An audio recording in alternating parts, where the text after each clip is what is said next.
Hi, I'm Chloe from the Careers Portal. Today I'm joined by Sifanele Biyela, who is one of the regional project managers at Ikusasa Student Financial Aid Program. Today we're going to be talking about what ISFAP is, what they do, also how they started, what the missing middle is and what that means, as well as their funding options for students from poor to middle income families. Enjoy. Hi Sifanele, how are you doing today?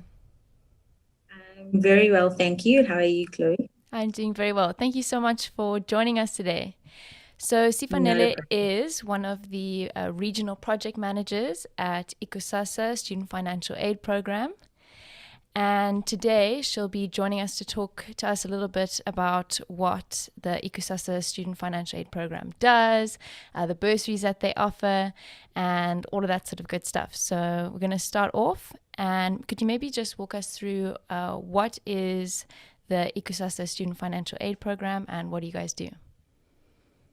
So the Ikusasa Student Financial Aid Program is a foundation that offers academic and psychosocial support to undergraduate students at our partnered universities. So we love to call it wraparound support. So we don't only offer bursaries to assist the students to progress academically, but we also offer psychosocial support as and when students feel it's necessary, or as project managers stationed at the universities feel that it is necessary. One of your aims is to sustainably cater to the higher education needs and costs of South Africa's they come from poorer families and as well as middle class students. So, how was ISFAP, or is it ISFAP? How do you guys refer to it? ISFAP, we call ISFAP. it ISFAP. Okay. How was ISFAP started, and how are you able to cater to these financial needs? Okay, so ISFAP was established in response to the Fees Must Fall movement.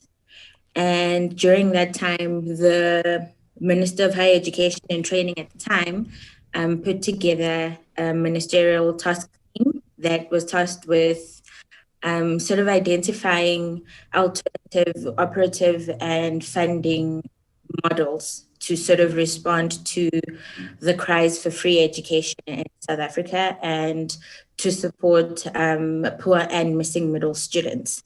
So the culmination of the research of the ministerial task team was the Ikusasa Student Financial Aid Program, which had as its objective the assistance of poor and missing middle students to obtain undergraduate degrees, and also I think the most important was to introduce the wraparound support aspect of the funding to sort of assist in the high dropout levels. So we had and we still have as one of our objectives, the drive that if students are supported not only financially in terms of academics, but if someone is there to give them that psychosocial and counseling support if necessary, it then reduces the possibility of dropouts.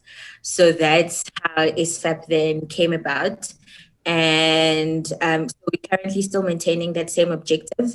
Looking at students who have household incomes of between 0 and 600,000 per annum. Okay, so you mentioned that I think you framed it as the cries for and high demand for tertiary education support as well as university fees that were brought about by Fees Must Fall. Yeah. The term that comes up, which you did mention, is the missing middle. So could you maybe explain to us what that means? So missing middle students would be currently students that are not poor enough, using the word poor loosely, that are not poor enough to qualify for NSFAS funding, but are also cannot afford tertiary fees. So those would be families that fall within 350,000 per annum to 600,000 per annum household incomes. So those are students whose household incomes fall between there are called missing middle, because with the financial aid scheme that the country currently had, did not qualify for funding. But if you looked at affordability in terms of the families, that salary in the household also did not afford the parents or the guardians an opportunity to be able to fund the fees of the students in tertiary. So that's why we call them the missing middle. Okay, so growing South Africa's skill base as well as providing support to students from poor and middle income families is so integral to the growth and development of South Africa's economy, as you've mentioned. So what ISFAP is doing is commendable and necessary. So you've explained to us how ISFAP was started. So let's move on to how one can go about applying. So how does your application process work, and when do applications for 2022 open? Okay, so ISFAP is a fully online program in terms of applications. So when our applications open, they open fully online, where students are able to create profiles on our Apply Online website. And after creating this profile, they're prompted to add IDs, guardians' IDs, proof of incomes, consent forms from guardians. So everything is done purely online for the students, after which we go through completed applications and then respond to students whose applications remain pending or incomplete, to just inquire whether or not they intend to complete those applications and advise them of closing dates. And then after that, we then go on to our internal processes of testing and then narrowing everything down to who subsequently gets the offer of funding for the following academic year. And applications for 2022 are set to open or scheduled to open in July of 2022. We don't have a specific date currently, but I would advise that potential applicants then keep an eye on our Facebook and Instagram pages, as well as our website, where we keep all the information updates flowing. Okay, cool. We'll make sure to link that in the description box and people can just stay up to date that way. So ISFAP also offers a bursary. So what does the bursary cover and how does it work in terms of application as well?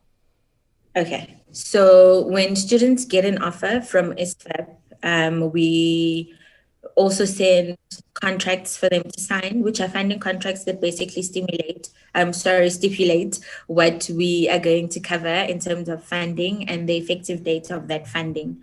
So currently what we cover is tuition. So for first years on the program, by the time we offer, they've already registered. So we do not pay registration for the cohort of the current year. So we would take you up from the effective date. We then cover your tuition fees at university. We cover accommodation. We cover meal allowances, cash allowances, transport allowances. The wraparound support is included in the funding. We also distribute laptops to students that have successfully applied for the funding. And what I feel is important to mention is that our meal allowances and transport allowances are mutually exclusive. So if a student is staying at home, they then would not get a meal allowance and vice versa. And then in terms of the accommodation, the meals, the cash, or the transport, we have caps that get approved every academic year. So what you get in 2021 is not going to be what you'll get in 2022. So it's based on approved caps for the specific academic year, which is all communicated to the students when they get offered. Okay, that was a brilliant explanation. And it also sounds like it's a very holistic approach to funding that really aims to support students, which is very necessary, especially in South Africa. And I also saw, I was looking through your website, that these funding opportunities are actually made possible through a collaboration and cooperation of many different entities. So could you maybe walk us through that? So ISFAP is purely donor funded, and on the list of donors we have private and public entities. So it's a nice sort of combination of industries that are otherwise perceived to be operating on opposite ends of the business environment in South Africa. So that's the current structure of the funding. We then fund according to donor requirements. And the funding is purely a bursary. There's no working back clauses. There's no payback clauses. So yeah, that's the current structure of the funding in terms of the donors, and also in terms of how the process runs when it comes to the obligations from the student side. Oh, yeah. And I think you also mentioned that, how the funding could change from year to year. So how many years is the bursary? Does it get carried over? And also, do you offer a post-grad bursary? Okay, so ISFAP currently offers only undergraduate bursaries, so postgrad is not funded at the moment. And we fund for the minimum prescribed duration of courses. So if your mainstream registration says 4 years, that's the opportunity you get with ISFAP for the minimum duration. But also what is key for students to know and understand is your performance is assessed on an annual basis. So progression is important every year, because that's when we do our assessment. So we do not give you funding in bulk and say, here, you have 4 years to complete the qualification.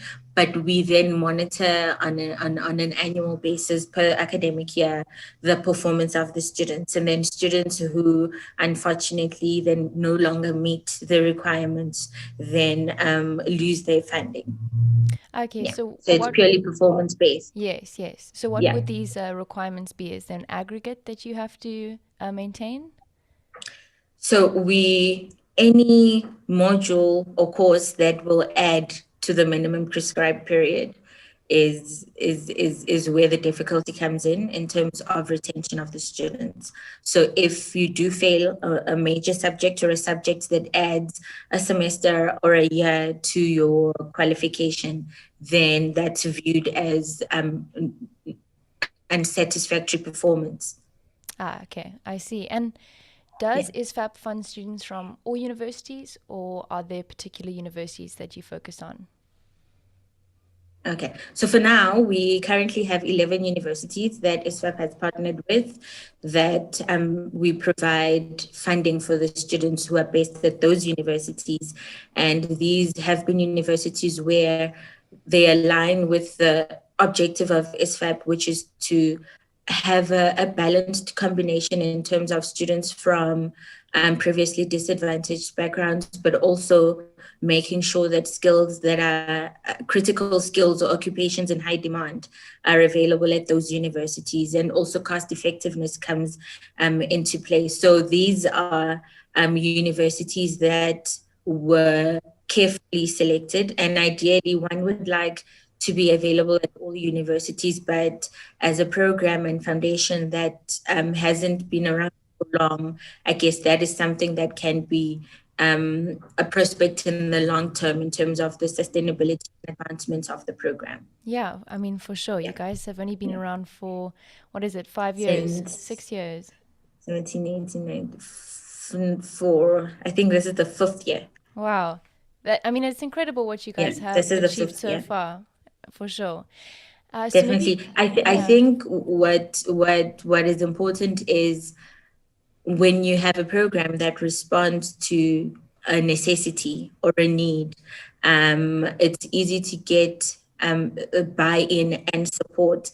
And then it makes the people that you also pull in to assist in the administration and the running of the program appreciate the change that they're able to do. So it gives, it's a fulfilling role for anyone who has the opportunity and also the affordability to then get involved. Yeah, for sure. I think also not spreading yourselves too thin. I think Exactly. definitely putting enough effort into particular universities, I think, would bring about more effective change, for sure. Exactly. And So, pacing yeah. yourself is Yes. very important. Yes, Yeah. yes. So could you describe the difference between NSFAS and ISFAP?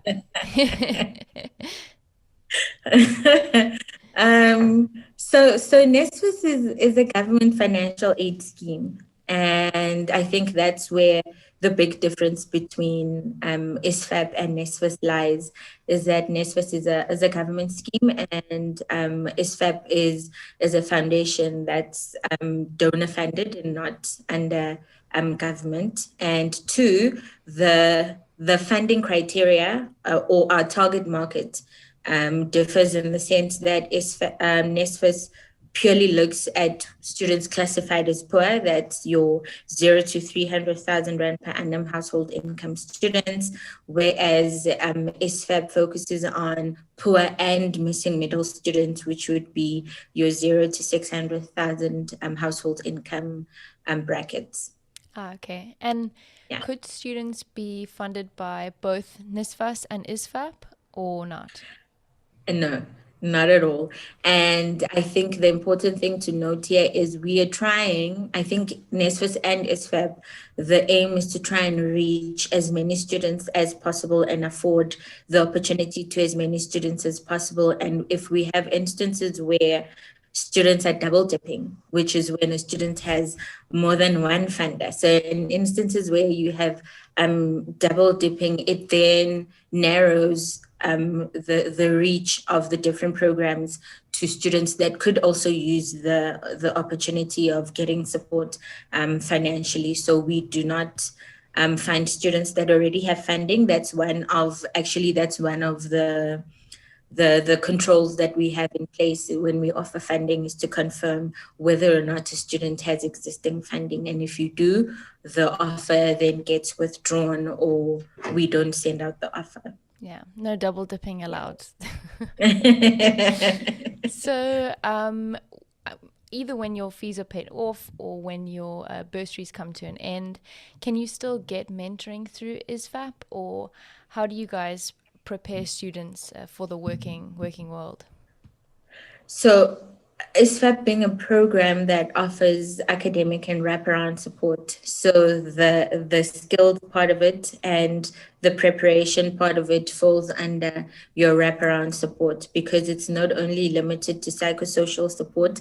Students get tutoring and mentoring on the program as well. So everything that we offer to the students is currently enclosed in their undergraduate studies and not post the studies. So we do assist where we can for students who have graduated who do request, but it's not a formal process of support then. But under wraparound support, we offer the students counseling, psychosocial, world of work preparation. And it's important for me to note that ISFAP has program managers stationed at each of the 11 universities. So these are the managers that have face-to-face or closer interaction with the students. So they're the people that present wraparound requests to ISFAP head office, where we are then able to assess and determine affordability of the projects that they wish to implement for the students. But also what is nice is the flexibility that when students see a need or when students have an issue and need support, they then can initiate a request through the program manager at the university, who then, if they're not within the responsibility to approve, then would send it to head office for approval. So we currently, if I can mention this, our students are involved in a program with Fourth Talent. So Fourth Talent runs this very artificial intelligence program that assists in determining the gaps in learning, the gaps in academic, but also in soft skills, that then generates recommended courses for students to complete to sort of close the gaps that they may have in learning and also that they may have in their soft skills, which also contributes to creating a well-rounded professional that we'd be able to then present into a working world. Wow, Like people that's be able to thrive both technically and on the soft skills side. yeah, that's very, very interesting. that multi-level and very holistic view to support is awesome. We're out of time, so thank you so much for joining us today. It was very, very interesting to hear about all that ISFAP has to offer, and was lovely chatting to you. I know that our viewers will find a lot of value in this, and will hopefully apply, which would be awesome. Yes. So, And if you still have questions, they can send us an email at info@isfap.co.za. perfect. We'll put that up on the I screen. had to sneak that in, sorry. Okay, awesome. Thank you so much for joining us today. I hope that you have a wonderful day. Thank you, Chloe. You too. Cheers. Bye. Bye. All right. Thank you so much for watching. We will have all of ISFAP's information linked down in the description box, as well as careers portal. I hope that you guys all have a wonderful day further, and we'll see you guys back here next time. Bye.